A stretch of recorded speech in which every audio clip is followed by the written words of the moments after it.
আজ হরর হাসি থ্রিলারে শুনবেন বিভূতিভূষণ বন্দ্যোপাধ্যায়ের লেখা ভৌতিক ছোট গল্প রহস্য। বিভূতিভূষণ বন্দ্যোপাধ্যায়ের জন্ম 12ই সেপ্টেম্বর 1894 সালে উত্তর চব্বিশ পরগনায়। মূলত উপন্যাস ও ছোট গল্প লিখেই তার খ্যাতি অর্জন। পথের পাঁচালী ও অপরাজিত তার সবচেয়ে বেশি পরিচিত উপন্যাস। অন্যান্য উপন্যাসের মধ্যে আরণ্যক, চাঁদের পাহাড়, আদর্শ হিন্দু হোটেল, ইছামতি ও অশনি সংকেত বিশেষভাবে উল্লেখযোগ্য।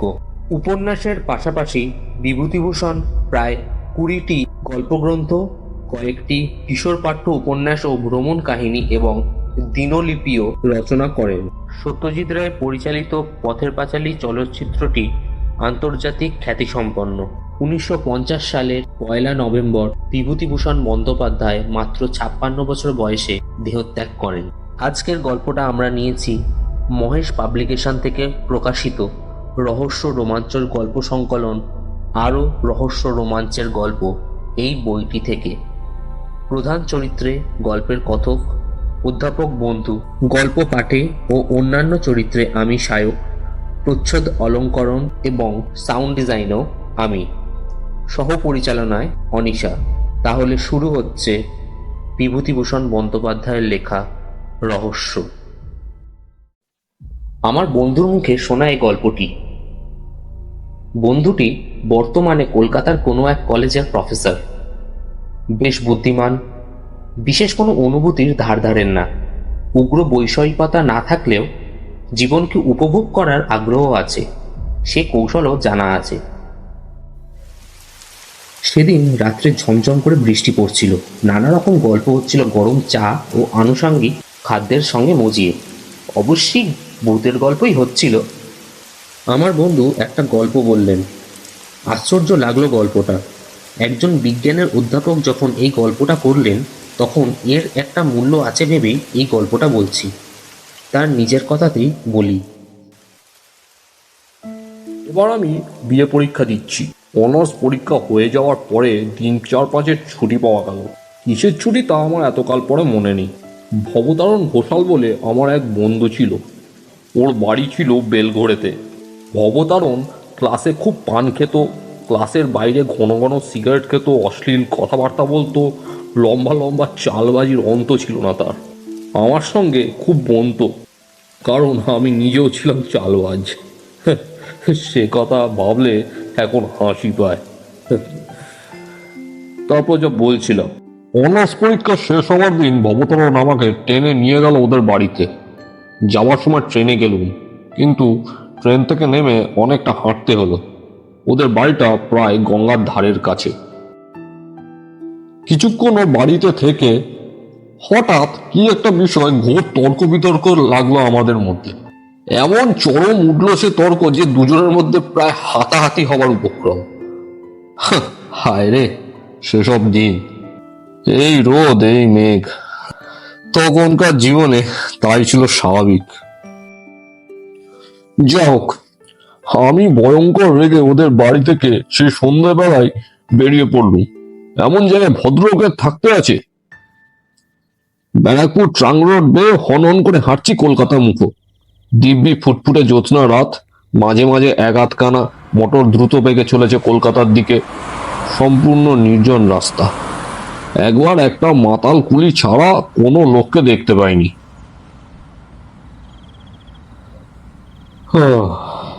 একটু বিশ্রাম দরকার। ডাইনে বাঁয়ে চাইতে চাইতে যাচ্ছি। কিছু দূর গিয়ে একটা বাগান বাড়ি দেখে তার মধ্যে ঢুকে পড়লুম। বাইরে থেকে মনে হয়েছিল এই বাগান বাড়িতে কেউ থাকে না। আছে হয়তো একটা উড়ে মালি, তাকে 2-4 পয়সা দিলে বাগানের মধ্যে বসে একটু বিশ্রাম করতে দেবে। এখন নিশ্চয়ই একটা পুকুর আছে বাগানে, নিশ্চয়ই তার ঘাট বাঁধানো। এমন গ্রীষ্মের দিনে জ্যোৎস্না রাতে পুকুরে বাঁধা ঘাটে কিছুক্ষণ বিশ্রাম করার আনন্দ অনেকদিন পরে হয়তো কপালে জুটে যাবে। বাগানের মধ্যে ঢুকে মনে হলো এ বাগানে কেউ বাস করে না, ঘন ঘন কেউ আসেও না। লাল কাঁকড়ের পথগুলোর ওপরে 1 হাত লম্বা উলু ঘাস। ফুলের ক্ষেত আজ আগাছার জঙ্গলে ভর্তি। আরো একটু অগ্রসর হয়ে মনে হলো এ বাগান বাড়ি খুব বড় লোকের। অন্তত যে সময়ে বাড়ি তৈরি হয়েছিল সেই সময়ে মালিকের অবস্থা বেশ ভালোই ছিল। শৌখিন রুচির পরিচয় আছে এর প্রত্যেকটি গাছপালায়, প্রত্যেকটি ইটে পাথরে। আগাছা ভরা ফুলের ক্ষেতের মাঝে মাঝে এখানে ওখানে পাথরের অপ্সরীর মূর্তি, দু একটি নাক ভাঙা, কারোর মুখ ভাঙা। অনেক এমন অপ্সরীর মূর্তি আছে দেখলাম বাগানের এদিকে ওদিকে। ঝোপের আড়ালে আড়ালে কোনোটার পিঠ দেখা যাচ্ছে, কোনোটার মুখ। একটু দূরে গিয়ে বাঁদিকে চওড়া পথ ধরলাম, দেখলাম পুকুরে গিয়ে পথটা শেষ হয়েছে। তবে যে ধরনের পুকুর আশা করেছিলাম তা নয়। অনেক কালে পুরনো পুকুর, বাঁধা ঘাট একসময় ছিল বটে, এখন তার মাঝামাঝি প্রকাণ্ড ফাটল ধরেছে। রাস্তার দুপাশে বট অসত্যের গাছ গজিয়েছে, সে ঘাটে নামাও যায় না সিঁড়ির সাহায্যে। এই রাত্রে তো সাপের ভয়, সেদিকে যেতেই আমার সাহস হলো না। ঘাটের কাছে কিছু দূরে একরা বেঞ্চি পাতা। ক্লান্ত শরীরে বেঞ্চির ওপর শুতেই কখন যে ঘুমিয়ে পড়েছি নিজেই জানি না। আমার তন্দ্রা যখন ছুটে গেল তখন অনেক রাত। সামনের দিকে চাইতেই একটা অদ্ভুত সন্দেহ হলো আমার। আমার বেঞ্চিখানা থেকে দূরে যে মূর্তিটা আমার দিকে পাশ ফিরিয়ে দাঁড়িয়ে আছে সেটার দিকেই ঘুম ভেঙে আমার প্রথম চোখ পড়ল। সঙ্গে সঙ্গে মনে হলো এতক্ষণ যে মূর্তিটা অন্য কি কাজ করছিল বা অন্যদিকে অন্যভাবে দাঁড়িয়েছিল, আমাকে জাগতে দেখেই সেটা চট করে যেন নিজেকে সামলে নিয়ে আবার আগের ভঙ্গিতে আড়ষ্ট হয়ে দাঁড়িয়ে রইল। আমি অবাক বিস্ময়ে সোজা হয়ে বসলাম, চোখ মুছলাম ভালো করে। ঘুমের ঘোর, কিন্তু তা বলে তো মনে হলো না। আমি ঘুম ভেঙে স্পষ্টই দেখেছি ওই পুতুলটা কি একটা করতে যাচ্ছিল, আমার সারা পেয়ে সামনে নিয়েছে। সমস্ত শরীর যেন অবশ, ভারী। ঘুমের ঘোর ভালো করে কাটেনি, রাস্তা হাঁটবার ইচ্ছা নেই মোটে। আবার সেই বেঞ্চিখানাতেই শুয়ে পড়লাম, আর শোয়া মাত্র আবার কখন যে ঘুমিয়ে পড়েছি কে জানে। ঘুম আসবার পূর্ব পর্যন্ত কিন্তু একটা কৌতূহল আমার মনে বারবার উঁকি দিয়েছে। পুতুলটা কি করতে যাচ্ছিল?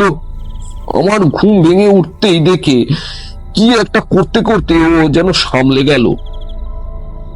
অনেক রাতে ঠান্ডা ফুরফুরে হাওয়ায় আমি গাঢ় ঘুমেই অচেতন হয়ে পড়েছিলাম। আবার যখন আমার ঘুম ভাঙলো তখন চাঁদ ঢলে পড়েছে পশ্চিমের আকাশে। গাছপালার পেছনে ফুটফুট করছে জ্যোৎস্না। পশ্চিমের দিক থেকে লম্বা লম্বা গাছের ছায়া পড়েছে ফুলের ক্ষেতে, আগাছার জঙ্গলে। ঘুম ভেঙে উঠেই আমার মনে হলো আমি প্রথম যখন এই বাগানে ঢুকি তখন বাগানে যা ছিল এখন তা নেই। কোথায় কি যেন একটা পরিবর্তন হয়ে গেছে। ঘুমের ঘোর যতই ভাঙতে লাগলো আমার মনে ধারণা ততই বদ্ধমূল হতে লাগলো। আগে যা ছিল এখন তা নেই, কি একটা বদলে গিয়েছে, অথচ কি যে সেটা বুঝতেও পারছি না। কি বদলে গেল কোথায়? হঠাৎ আমার চোখ পড়লো সামনে। চোখ ভালো করে মুছলাম। পরিবর্তন ওখানেই হয়েছে যেন। আগে যা ছিল এখন তা নেই, কিন্তু পরিবর্তনটা কি, কি বদলে গেল? 1 মিনিট কি 1.5 মিনিট কেটে গেল, সঙ্গে সঙ্গে সারা দেহে বিদ্যুতের স্রোতের মতো বয়ে গিয়ে আমায় সম্পূর্ণ আড়ষ্ট ও অবশ করে দিল। আসল সত্যিটি আমার চোখের সামনে ফুটে উঠল যেন। ওই উঁচু বেদিটার ওপর যে অপ্সরীর পুতুলটা ছিল সেটা কোথায় গেল? বেদিটা খালি পড়ে আছে, কিন্তু পুতুলটা নেই। পুতুলটা যেন বিশ্বাস হলো না। সত্যি কি ওখানে অপ্সরীর মূর্তিটা ছিল? অন্য জায়গায় ছিল হয়তো, আমি হয়তো ভুল দেখেছিলাম। তা কি কখনো হয়? পাথরের অত বড় পুতুলটা গভীর রাত্রে কে নিয়ে যাবে? আমারই হয়তো ভুল। কিন্তু এই অপ্সরীর মূর্তিটাই তো অন্যদিকে চেয়ে কি একটা করতে যাচ্ছিল। আমি ঘুম ভেঙে দেখেছিলাম এই বেদিটার উপরে সেই পুতুলটা ছিল। না থাকলে আমি এই বেঞ্চিতে শুয়ে দেখলাম কি করে। বেশ মনে আছে, এই বেঞ্চিতে শুয়ে পুতুলটা প্রথমে আমার চোখে পড়েছিল। আমার দিকে ওর পাশ ফেরানো ছিল। এও ভেবেছিলাম, আমার মনে আছে, এ ধরনের পুতুল কি ইতালি থেকে আসে না এদেশে তৈরি হয়। এত সব একেবারে ভুল হয়ে যাবে। কিন্তু তা যদি না হয়, তবে সে অপ্সরীর মূর্তিটা চোরে নিয়ে গেল নাকি? আর তাই যদি হয়, এতকাল তো বাগানে অরক্ষিত ভাবে পড়েছিল, এতদিন কেউ চুরি করলে না, আর আজ একজন জলজ্যান্ত মানুষ শুয়ে আছে সামনের বেঞ্চিতে, আজই চোর এসে অত ভারী একটা মূর্তি চুরি করে নিয়ে চলে যাবে? না, তাও সম্ভব বলে মনে হয় না। কেন জানি আমার কেমন ভয় হলো, গা ছমছম করতে লাগলো। রাত আর বেশি নেই, এ বাগানে আর শুয়ে থাকার দরকার নেই। আস্তে আস্তে কলকাতা মুখে হাঁটা দিই। যেমন কথা তেমনই কাজ। অমনি আমি বেঞ্চি থেকে উঠে বললাম। পুকুর ঘাটে নেমে চোখে মুখে জল দিয়ে নেব বলে ঘাটের দিকে যাচ্ছি, এমন সময় আবার অবাক হয়ে দাঁড়িয়ে রইলাম। বাঁধা ঘাটের ঠিক উপরেই আমলকি তলায় যে স্ট্যাচুটা ছিল, সেটাই বা কই? সেটার হাত ভাঙা ছিল বলে আরো বেশি করে আমার দৃষ্টি আকর্ষণ করেছিল। ওই তো তার শূন্য বেদিটা পড়ে আছে। তখন মনে কেমন সন্দেহ হলো। বাগানের চারদিকে চেয়ে চেয়ে দেখলুম, কত পুতুল ছিল এখানে ওখানে, বন ঝোপের মধ্যে আড়ালে আবডালে। সাদা পাথরের পুতুলগুলো ফুটফুটে জ্যোৎস্নায় ঝকঝক করছিল। এখনো তেমনি সাদা জ্যোৎস্না বাগানের সর্বত্র, কিন্তু কই সেই অপ্সরী পুতুলগুলো তো একটিও নেই। এক রাত্রে কি বাগানের সব পুতুল চুরি হয়ে গেল? এই রাত্রিটার জন্যই কি চোরেরা ওত পেতে বসেছিল? আশ্চর্য! বোকার মতো চারদিকে চেয়ে চেয়ে দেখতে লাগলাম। ঘুম ভেঙে উঠে যা ভেবেছিলাম বাগানের কোথায় কি পরিবর্তন ঘটেছে, সে হলো এই পরিবর্তন। গোটা বাগানের এই সমস্ত পরিবর্তন সাধিত হয়েছে আমার ঘুমের মধ্যে। ততক্ষণে আমি পায়ে পায়ে উঠে গিয়ে পুকুরের বাঁধা ঘাটের উপরটাতে দাঁড়িয়েছি। হঠাৎ পুকুরের জলের দিকে চাইতে আমার কেমন যেন হয়ে গেল। সারা শরীর দোলা দিয়ে উঠল ভয়, বিস্ময়। বাগানের সব অপ্সরী পুতুলগুলো জলে নেমে সাঁতার দিচ্ছে, দিব্যি সাঁতার দিচ্ছে, এপার ওপার যাচ্ছে। কিন্তু একটা জিনিস আমি স্পষ্ট দেখতে পেলাম, সেগুলো জীবন্ত হয়ে ওঠেনি, আড়ষ্টভাবে পুতুল রূপে সাঁতার দিচ্ছে। এইখানে আমাদের মধ্যে কে যেন বন্ধুকে প্রশ্ন করলো, আপনি স্পষ্ট দেখতে পেলেন? অধ্যাপক বন্ধুটি আমাদের মুখের দিকে চেয়ে বললেন, অনেক দিনের কথা হয়ে গেল বটে, কিন্তু আমি আজও ভুলিনি সেই রাতের কথা। সে দৃশ্য আজও আমি দেখছি চোখের সামনে, মাঝে মাঝে যেমন দেখি। বিশ্বাস করা না করা অবশ্যই আপনাদের ইচ্ছে, আমি কাউকে বলি না বিশ্বাস করতে। আমি বললাম, নিশ্চয়ই সিদ্ধি খেয়েছিলে বন্ধুর বাড়িতে বেলঘড়েতে। বা ওসব আমি ছুতাম না তখনও, এখনো তাই। বিশ্বাস করুন এই কথাটা। সকলে রুদ্ধ নিঃশ্বাসে শুনছিলাম। আমি বললাম, তারপর? বন্ধু বললেন, মনে হলো আমি পাগল হয়ে গিয়েছি, কিংবা আমার কোনো শক্ত রোগ হয়েছে। যা দেখছি এসব কি! বেশ মনে আছে, পশ্চিম দিকে পাঁচিলের গায়ে একটা বড় তাল কি নারকোল গাছ আছে। চাঁদ তখন গাছটার ঝাঁকড়া মাথার ঠিক আড়ালে। সেই ছবিটা বেশ মনে আছে আমার। আবার তক্ষুনি চোখ নামিয়ে পুকুরের দিকে চাইলাম। সেখানে অদ্ভুত, অবিশ্বাস্য, অস্বাভাবিক সেই দৃশ্য। সাদা সাদা বড় মূর্তিগুলো জীবন্তের মতো জলকেলি করছে পুকুরের জলে। আমার মাথা ঘুরে গেল যেন। নিজের ওপর কেমন একটা অবিশ্বাস হলো। সেখান থেকে মারলাম টেনে ছুট।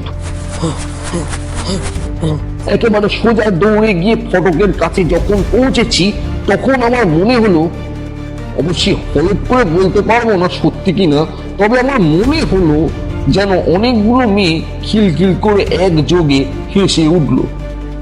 হাসির সেই ঢেউ যেন আমার কানে এসে পৌঁছলো। পরক্ষণেই আমি একেবারে ব্যারাকপুর ট্রাঙ্ক রোডের উপর এসে পড়লাম। এবার আপনারা যে প্রশ্ন করবেন তা আমি জানি, সেখানে আর আমি গিয়েছিলাম কি না। হ্যাঁ, পরদিনই গিয়েছিলাম, তবে একা নয়, 3টি বন্ধুকে সঙ্গে করে।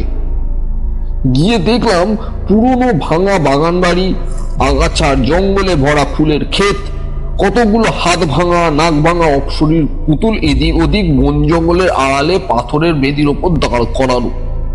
কোথাও কোনো দিকে অস্বাভাবিকতার কোনো চিহ্ন নেই। হঠাৎ আমার এক বন্ধু আমাকে ডাক দিলে। খাটের উপর আমলকি তলায় যে হাত ভাঙা পুতুলটা দাঁড়িয়ে আছে, একটা মোটা বিচুটিলতা মাটি থেকে গজিয়ে উঠে সেটা দুখানা পা আষ্টে পৃষ্ঠে জড়িয়ে রেখেছে। অন্তত 1 বছরের পুরনো লতা। গত বর্ষায় এ বিচুটি লতা গজিয়ে উঠেছিল এমনই মনে হয়। লতাটার কোথাও ছেঁড়া নেই, ভালো করে সেটা পরীক্ষা করে দেখা গেল। অথচ আমি হলপ করে বলতে পারি এই পুতুলটাও কাল জলে নেমেছিল। অন্তত এই বেদিটা আমি কাল খালি দেখেছিলাম। এই ঘাটের ধারেই তো কতক্ষণ দাঁড়িয়েছিলাম। বন্ধুরা বললেন, তাহলে পিছুটি লতাটা এমন থাকে কি করে? এ লতা জড়ানো তো 1 বছরের জড়ানো, রাতারাতি গাছটা তো গজিয়ে যায়নি। ওদের যুক্তি অকাট্য। কি উত্তর দেব তা ভেবে পেলাম না। আমার নিজেরই যখন ক্রমশ অবিশ্বাস হচ্ছে আমার নিজেরই ওপর।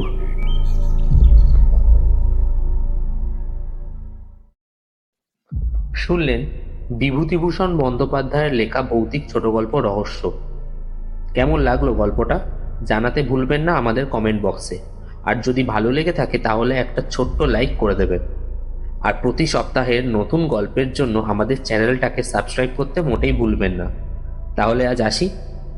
ও, একটা কথা তো বলাই হলো না, সামনের সপ্তাহে একটা গোয়েন্দা গল্প নিয়ে আসছি। একটু সাহস দেখাচ্ছি, ধৃষ্টতা মাফ করবেন। সামনের সপ্তাহে নতুন গল্প নিয়ে আবার ফিরে আসবে হরর হাসি থ্রিলার। সুস্থ থাকুন, রোমাঞ্চিত হতে থাকুন।